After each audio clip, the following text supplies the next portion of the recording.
بسم الله الرحمن الرحيم. الحمد لله والصلاة والسلام على رسول الله وعلى آله وصحبه ومن والاه، أما بعد.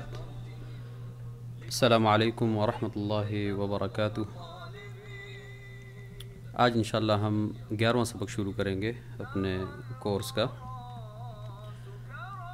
تو شروع کرتے ہیں. الدرس الحادی عشر. الدرس الحادی عشر. الدرس سبق الحادی عشر 11واں.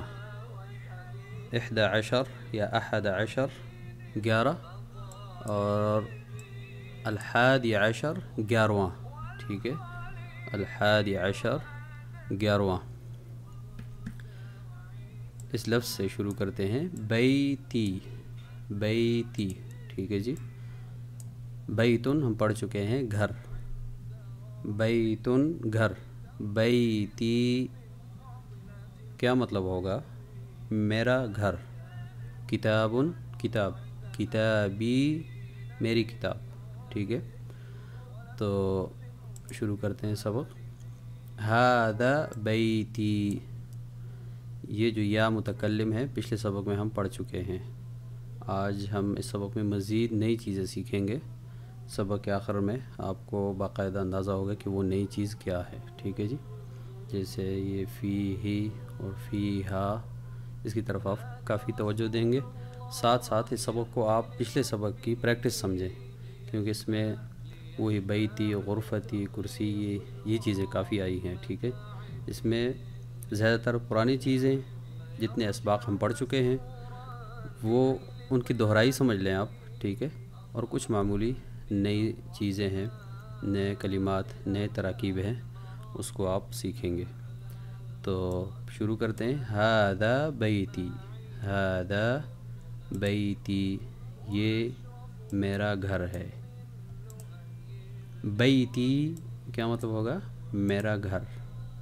امام پڑھ چکے ہیں ہم. امام المسجد. بیتی امام المسجد. میرا گھر مسجد کے سامنے ہے. میرا گھر مسجد کے سامنے ہے. امام المسجد، مسجد کے سامنے. امام السوق، بازار کے سامنے. امام المتحف، عجائب گھر کے سامنے. عجائب گھر کے سامنے. ٹھیک ہے، آگے ہے جی. بیتی جمیل. بیتی جمیل. بیتی ہم پڑھ چکے ہیں، کیا مطلب؟ میرا گھر. جمیل خوبصورت ہے. بیتی جمیل. فیہ، یہ لفظ جو ہے اس کو آپ ذرا ترکیز کے ساتھ دیکھیں گے. فیہ حدیقۃ صغیرۃ. فیہ اس میں. فیہ اس میں. ٹھیک ہے، اور یہ جو چیز مذکر ہو، اس میں، وہ چیز اگر مذکر ہے تو اس کے لیے فیہ کا لفظ استعمال کریں گے. فیہ میرے گھر میں. حدیقۃ باغیچہ ہے یا باغ ہے. صغیرۃ چھوٹا. ہم یہاں پہ چھوٹا صغیرۃ لکھا ہوا ہے، لیکن ہم چھوٹا ترجمہ کر رہے ہیں، جبکہ صغیرۃ کا مطلب ہے چھوٹی. تو ہم سلیس اردو میں ترجمہ کریں گے با محاورہ. ٹھیک ہے، کیونکہ باغ اردو میں مذکر ہے تو اس کے ساتھ ہی صغیرۃ باغ مذکر ہے، اس لیے ہم چھوٹا استعمال کر رہے ہیں. تو عربی میں حدیقۃ مؤنث ہے اور اس لیے صغیرۃ آیا ہے. ٹھیک ہے، میرے گھر میں چھوٹا باغ ہے. فیہ اس میں، یعنی اپنے گھر کی طرف اشارہ کر رہا ہے. حدیقۃ صغیرۃ چھوٹا باغ. حدیقہ باغ، باغیچہ. ھذہ غرفتی. ھذہ مؤنث کے لیے استعمال کرتے ہیں، ہم پڑھ چکے ہیں. ھذہ غرفتی. کیا مطلب غرفتی؟ غرفتن کمرہ. غرفتی یا متکلم کے لیے. ٹھیک ہے، جو بھی چیز آپ اپنی طرف منسوب کریں گے تو اس کے ساتھ آخر میں یا لگائیں گے. غرفتی. عینی، یدی. ٹھیک ہے، اسی طرح اسمی میرا نام. ھذہ غرفتی، یہ میرا کمرہ ہے. فیہا نافذۃ کبیرۃ ومروحۃ جمیلۃ. فیہا، اس لفظ کی طرف توجہ دیں، نیا لفظ ہے تقریباً. فیہا اس میں، اسے اپنے کمرے کی طرف اشارہ کر رہا ہے، جیسے فیہ اپنے گھر کی طرف اشارہ کر رہا تھا. اس میں، فیہا اس میں یعنی اس کمرے میں. ٹھیک ہے. نافذۃ کبیرۃ روشن دان ہے، بڑا بڑا روشن دان ہے. ٹھیک ہے. کبیرۃ کا یہاں پہ ہم ترجمہ کیا کر رہے ہیں؟ بڑا، جبکہ بڑی، کبیرۃ بڑی، لیکن با محاورہ ترجمہ ہے. جیسے حدیقۃ صغیرۃ میں ترجمہ کیا تھا، اسی طرح ہم یہاں پہ نافذۃ کبیرۃ. ٹھیک ہے. ومروحۃ جمیلۃ، اور مروحہ پڑھ چکے ہیں ہم غالباً، پنکھا. جمیلۃ خوبصورت. یہ کہاں ہے سب؟ یہاں پہ کہہ رہے فیہا اس میں. اس میں سے کیا مراد؟ غرفہ. ٹھیک ہے. اس کا کمرہ جو ہے، غرفتی، اپنے کمرے کے بارے میں بتا رہا ہے. ٹھیک ہے جی. فیہا نافذۃ کبیرۃ ومروحۃ جمیلۃ، بڑا روشن دان اور پنکھا ہے اس کے کمرے میں. ھذا یہ، سریری، ھذا سریری، یہاں تک پڑھیں آپ. سریرن. ٹھیک ہے. سریرن چارپائی، لیکن اپنی طرف منسوب کر رہا ہے. جیسے میں نے کہا تھا، جو بھی چیز اپنی طرف منسوب کرے گا تو ہم آخر میں یا متکلم لگائیں گے. ھذا سریری، یہ میرا یا میری چارپائی ہے، یہ میری چارپائی ہے. بیڈ کو بھی کہتے ہیں. یہ میرا بیڈ ہے، یہ میری چارپائی ہے. وھذا کرسی، یہ دیکھیں یہاں پہ دو یا ہیں، ایک یا یہ ہے اور ایک یہ یا ہے، دو یا. ٹھیک ہے.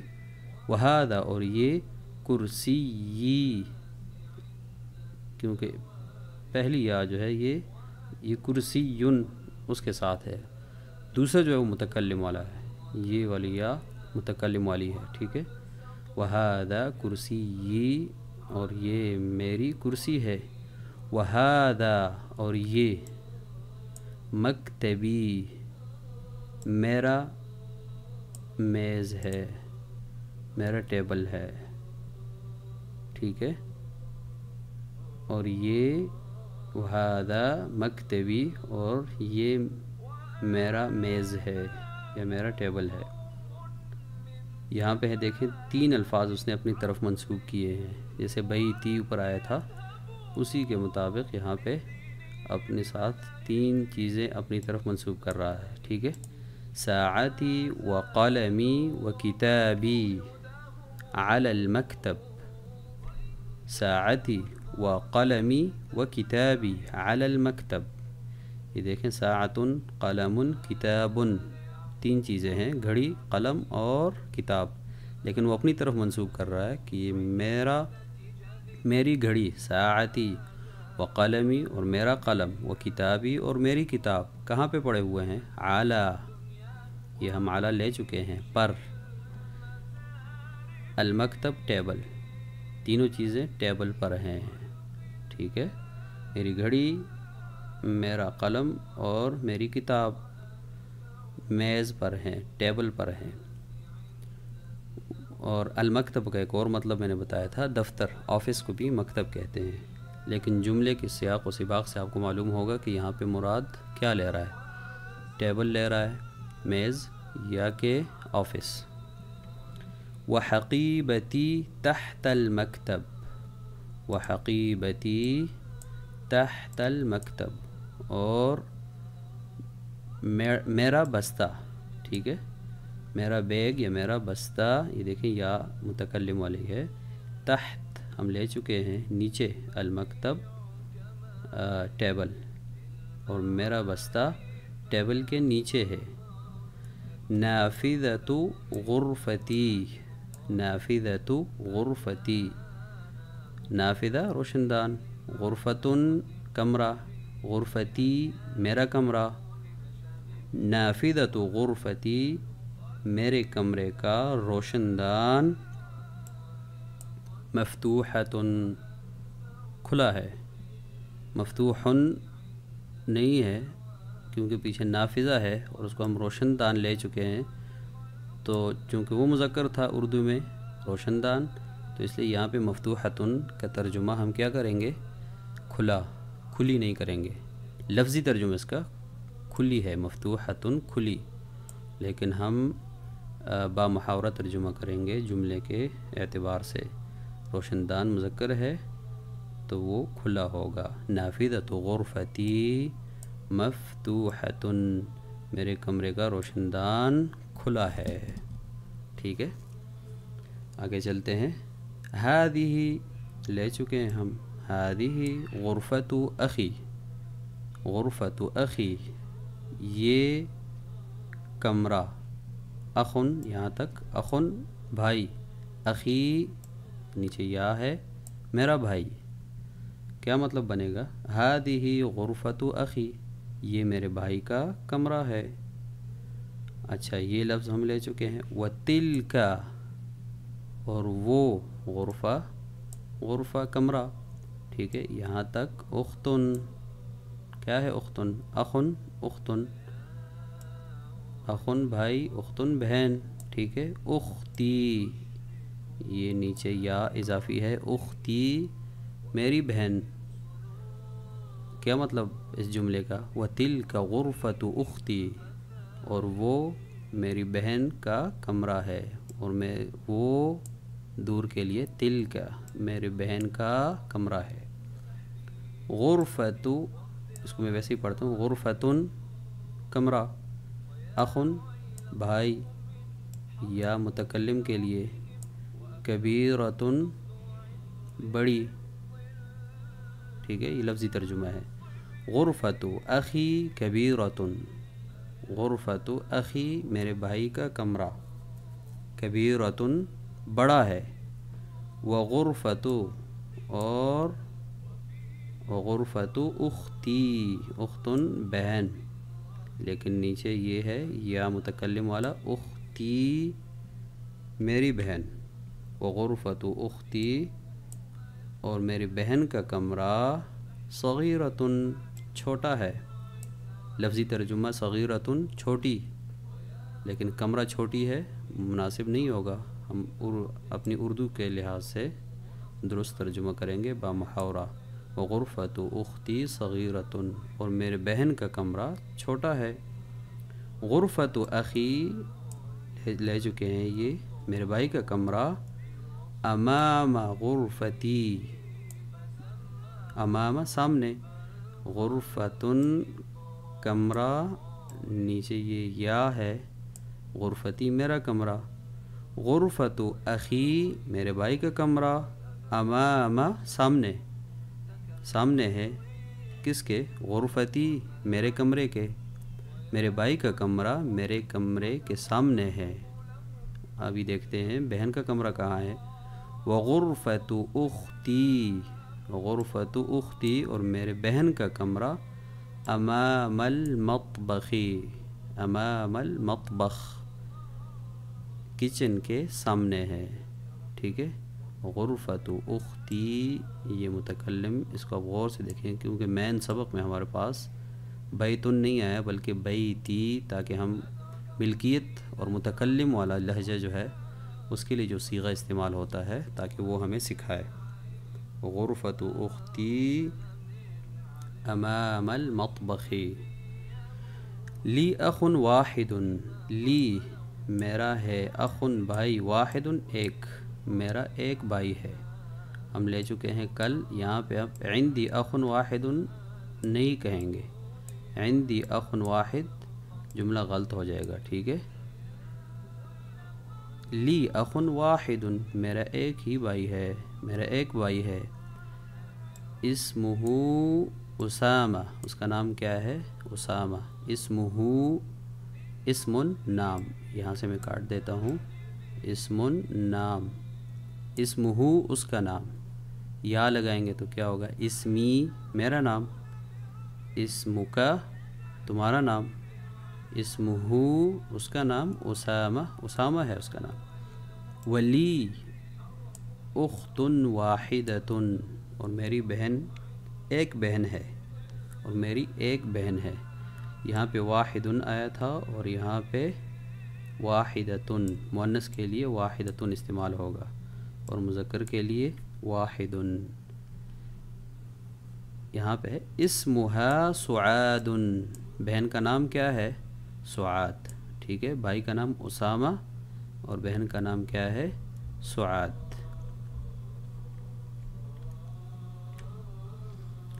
ابی و امی، یہ دیکھیں ابن، یہاں پہ ابن باپ والد، و امن ماں، لیکن دونوں کے ساتھ یا ہے۔ ابی میرے باپ، میرے والد، و امی اور میری ماں، فی تلک الغرفۃ الکبیرۃ، میرے ابو اور امی وہ بڑے کمرے میں ہیں یا اس بڑے کمرے میں ہیں۔ تل کا وہ دور کے لیے، اس بڑے کمرے میں ہے۔ الغرفۃ الکبیرہ بڑا کمرہ، فی میں، ابی و امی فی تلک الغرفۃ الکبیرہ، ٹھیک ہے۔ میرے ابو اور امی وہ بڑے کمرے میں ہیں، وہاں بڑے کمرے میں ہے۔ انا احب ابی و امی، انا میں محبت کرتا ہوں، ابی و امی اپنے ابو اور امی سے، میں اپنے ابو اور امی کے ساتھ محبت کرتا ہوں، ٹھیک ہے۔ وَأُحِبُّ أَخِي وَأُخْتِي، اور محبت کرتا ہوں، پسند کرتا ہوں، اخی اپنے بھائی کو، وَأُخْتِي اور اپنی بہن کو، ٹھیک ہے۔ یہاں تک یہ ہمارا سبق مکمل ہو گیا۔ تو آپ اندازہ لگائیں کافی بڑا سبق تھا۔ ابھی پیراگراف کی صورت میں اسباق آ رہے ہیں، دیکھیں یہاں سے ایک پیراگراف شروع ہوا ہے، یہاں پہ ختم، اسی طرح دوسرا پیراگراف تقریباً یہ سارے کی پیراگراف ہے اور آخر میں ایک دو جملے ہیں، ٹھیک ہے۔ تو آہستہ آہستہ آپ اندازہ لگائیں ہمارے اسباق جو ہے وہ پیراگراف کی صورت انتخاب کرتے چلے جا رہے ہیں۔ تو چونکہ سبق کافی بڑا تھا تو اس کے جو تمارین ہیں وہ انتہائی کم ہے، ٹھیک ہے۔ تو آج ہمارا سبق جلدی ختم ہوگا انشاءاللہ۔ تمارین مشق، ٹھیک ہے، ایکسرسائز شروع کرتے ہیں۔ نمبر 1، اقرأ واکتب، پڑھیے اور لکھیے۔ من فی ھذا البیت، من کون، فی میں، ھذا یہ، البیت گھر، با محاورہ کیا ہوگا؟ من فی ھذا البیت، اس گھر میں کون ہے؟ جواب آپ غور سے دیکھیں، فیہ حامد، فیہ حامد، اس میں حامد ہے، اس میں حامد ہے، فیہ اس میں۔ ماذا فی الحقیبۃ، بستے میں کیا ہے؟ ماذا فی الحقیبۃ، بستے میں کیا ہے؟ جواب میں کیا کہہ رہا ہے؟ فیہا، اس میں، کتابی، میرا قلم ہے، میری کتاب ہے، وقلمی اور میرا قلم ہے، ودفتری اور میری کاپی ہے، ٹھیک ہے، میری کاپی ہے۔ تو یہاں پہ دیکھیں فیہ، اس میں، اشارہ فیہ، چونکہ بیت مذکر تھا، مذکر کے لیے ہا استعمال کرتے ہیں، فیہ۔ اور اسی طرح الحقیبہ مؤنث تھا تو اس لیے فیہا، اس میں۔ پچھلے اسباق میں ہم پڑھ چکے ہیں اسمہ مذکر کے لیے آیا تھا، بلکہ یہاں پہ بھی ہے، دیکھیں اسمہ فیہ، اسمہ اس کا نام، اور یہاں پہ ہے دیکھیں اسمہا، کیونکہ اخت تھی سعاد تو اسمہا مؤنث کے لیے ہا لگاتے ہیں، یہاں پہ بھی ہا ہے، ٹھیک ہے، اسمہا اور یہاں پہ اسمہا فیہا، ٹھیک ہے۔ اور اسی طرح اسمہ آیا تھا تو اس لیے یہاں پہ آخر میں ہا استعمال کرتے ہیں مذکر کے لیے۔ چلتے ہیں جی نئے صفحے پہ۔ من فی السیارہ، گاڑی میں کون ہے؟ جواب میں کہہ رہا ہے فیہا، اس میں، ابی و امی و اخی و اختی، فیہا بھی نیا لفظ ہے اور یہ سارے متکلم کے صیغے ہیں، دیکھیں ابی میرے باپ، و امی میری امی، و اخی اور میرے بھائی، اختی میری بہن، اس میں میرے ابو، امی، بھائی اور بہن ہے، ٹھیک ہے۔ من فی المسجد من فی مسجد الجامعۃ الآن من فی مسجد الجامعۃ الآن جامع یا یونیورسٹی کے مسجد میں ابھی کون ہے؟ الآن ابھی، یہ لفظ غالباً نیا ہے، ابھی، الآن ابھی، ٹھیک ہے۔ من فی مسجد الجامعہ جامعہ کی مسجد میں کون ہے؟ الآن ابھی، اس وقت، ٹھیک ہے۔ جواب دے رہے ما فیہ احد، ما فیہ، فیہ وہی لفظ ہے، اس میں کوئی بھی نہیں، احد، ما فیہ احد، اس میں کوئی بھی نہیں ہے، احد واحد سے نکلا ہے، ایک کو کہتے ہیں، کوئی ایک بھی وہاں پہ موجود نہیں ہے، ما فیہ احد، اس میں کوئی بھی نہیں ہے۔ من فی ہذہ الغرفہ، اس کمرے میں کون ہے؟ من لے چکے ہیں، فی ہذہ الغرفہ، یہ سارے نام ہم علیحدہ علیحدہ لے چکے ہیں، ابھی سب کو دیکھیں جوڑ کے ایک جملہ بن رہا ہے، سب اوپر دیکھیں آپ، تو آپ کے پچھلے اسباق مضبوط ہونے چاہیے، آپ نے بار بار اس کا مراجعہ کیا ہو تو یہ الفاظ جو ہیں ان کی آپس میں صرف ربط آپ کو ضرورت ہوگی، ٹھیک ہے۔ من فی ہذہ الغرفہ، اس کمرے میں کون ہے؟ فیہا، اس میں ہے المدیر، ڈائریکٹر، اس میں ڈائریکٹر ہے، ٹھیک ہے۔ یہ آپ پڑھیں گے بھی اور لکھیں گے بھی ساتھ۔ نیچے ہے اقرأ، پڑھیے، ٹھیک ہے جی۔ احب ابی و امی، احب ابی و امی، احب اخی و اختی۔ ترجمہ اتنا ضروری نہیں ہے کیونکہ پچھلے سبق میں ہم سب ترجمہ کر چکے ہیں، تو آپ ان تعبیر کو بار بار عربی میں دہرائیں اور ذہن میں یہ ترجمہ لائیں، زبان پہ ترجمہ زیادہ نہ دہرائیں تاکہ یہ الفاظ عربی کے ہی آپ کے ذہن میں راسخ ہوتے چلے جائیں، ٹھیک ہے۔ احب زمیلی، زمیل دوست، زمیلی میرا دوست، احب زمیلی، احب استادی، ان الفاظ کو آپ کو بغیر ترجمے سمجھنا چاہیے ابھی، ٹھیک ہے۔ احب استادی، احب اللہ، احب اللہ، ٹھیک ہے۔ احب النبی صلی اللہ علیہ وسلم، احب اللغة العربیہ، احب اللغة العربیہ۔ ہمارا سبق جو ہے اسی جملے کے ساتھ مکمل ہو گیا ہے۔ اگلے سبق تک آپ سے اجازت چاہوں گا۔ اللہ حافظ، السلام علیکم ورحمۃ اللہ وبرکاتہ۔